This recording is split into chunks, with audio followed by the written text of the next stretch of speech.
Greetings, Your Highness the eldest prince! Upon seeing such an esteemed guest, Qin Kane put aside his grief and quickly led the Duncanshire family members forward to greet him with a bow. However, before they could fully bow, Leonhardt raised his hand to stop them.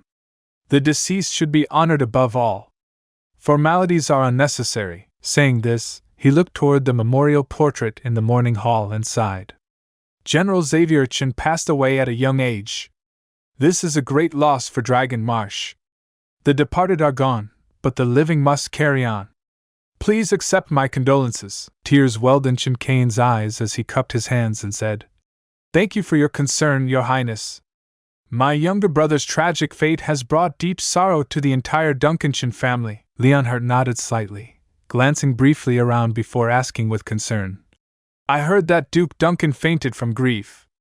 How is his condition now? Qin Kane sighed and replied, My father was overwhelmed with sorrow, which caused a sudden illness, but he is no longer in danger. He just needs some time to recover. Duke Duncan is a pillar of Dragon Marsh.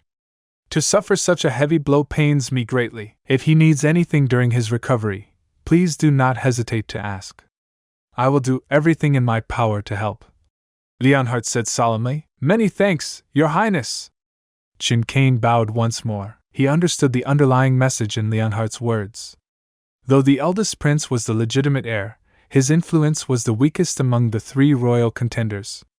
If he hoped to ascend the throne, he would need the support of the Duncanshire family. Despite being well aware of this, Qin Kane couldn't express his stance at this moment, and could only offer thanks. The second prince has arrived! Just as the conversation was ending, another loud announcement came from outside. At this, everyone's gaze turned toward the entrance, including Leonhardt, who instinctively looked over. A tall, sharp-eyed young man strode in with a group of officials. His presence radiated the aura of a seasoned warrior. This man was none other than the second prince, Lancelot. Greetings, Your Highness the second prince! Once again, Qin Kane led the Duncanshire family forward to greet him with a bow. No need for formalities. Lancelot gestured for them to rise, but as he prepared to speak, he suddenly noticed Leonhardt standing ahead. His brows furrowed momentarily before he quickly regained composure. I didn't expect to see you here, brother. What a surprise, Lancelot said with a forced smile. General Xavier Qin gave his life for the nation. Of course, I had to come to pay my respects. You, on the other hand, are always busy. It's quite rare for you to make the time to come personally. Leonhardt replied expressionlessly. Well, the same could be said for you. Lancelot shot back. Without further exchange, Lancelot walked straight into the morning hall, lit 3 incense sticks, and bowed deeply 3 times before the casket. His movements were swift and decisive, exuding an air of forthrightness. After paying his respects, Lancelot turned to Qin Kane and asked, Lord Qin, is Duke Duncan in good health? My father is fine, just in need of some rest. Qin Kane replied with a slight nod. The dead are gone, but I hope Duke Duncan will take care of himself. If the Duncanshire family ever requires anything, do not hesitate to seek my assistance. I will not refuse, Lancelot declared confidently. Hearing these familiar words, Leonhardt couldn't help but frown slightly. Many thanks, Your Highness the second prince. Qin Kane responded with another bow. Just like Leonhardt, Lancelot, too, sought to gain the Duncanshire family's support. Lancelot was renowned for his martial prowess, and held significant influence in the military.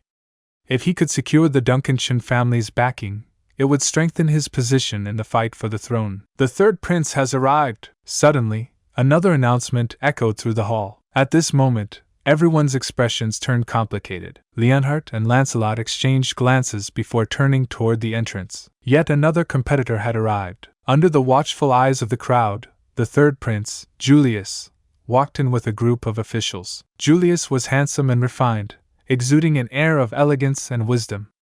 His gaze was as sharp as a blade. Greetings, Your Highness the third prince. Qin Kane quickly composed himself and led his people to bow once again. He hadn't expected that, in just a short span, the 3 most powerful princes of Dragon Marsh would all gather in one place. Judging from their presence, today's funeral was unlikely to remain peaceful. Lord Qin, my condolences, Julius said as he entered, his expression solemn. Duke Duncan's contributions to the court are well known, and now General Xavier Qin has sacrificed his life for the nation.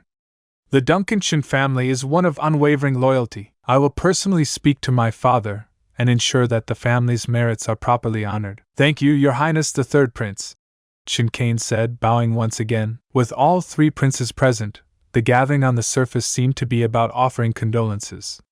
In reality, it was a silent battle of influence. Qin Kane only hoped they wouldn't escalate things too far and disturb his younger brother's peaceful departure. Meanwhile, in the corner of the morning hall, Dustin observed everything with a quiet shake of his head. He had never wished to be involved in political struggles, but now that he was caught in the middle of one, there was no way to completely stay out of it. Watching the three princes maneuver for power, he couldn't help but worry for the future of Dragon Marsh. If the wrong ruler ascended, the nation would undoubtedly be thrown into chaos.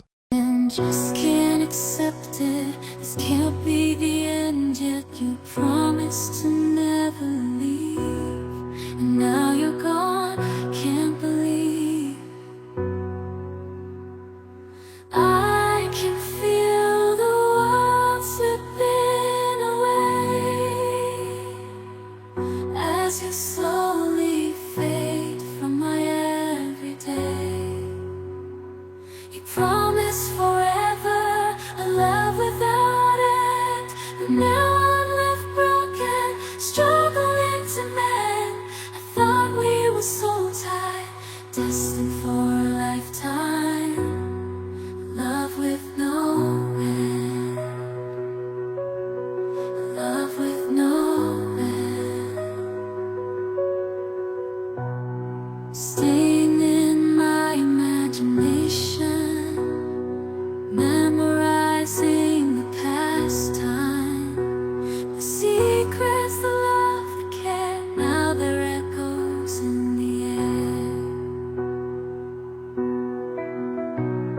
I still see your face in every place, feel your warmth, your gentle grace, but now there's just an empty space, and I'm lost in this endless chase.